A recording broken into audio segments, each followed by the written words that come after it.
Hi guys, Andy here from Car Key Solutions. Today I'm going to show you how to do a battery change on Kia Hyundai flip key.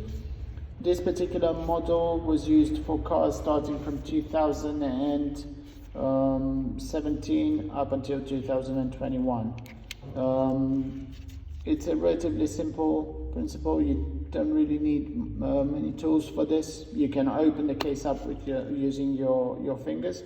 You just push the case onto one side, it releases the cover, and then with the help of a small flathead screwdriver you can release the battery from its position. Okay, so in our case it's a CR2032 battery. Once the battery is replaced, please make sure you put the positive side of the battery facing up, put the top back on, clip it together, and then your key is ready to go. Thank you very much for watching our video. Please subscribe to our channel, and if you do have any questions, please leave us a comment below. Have a good day.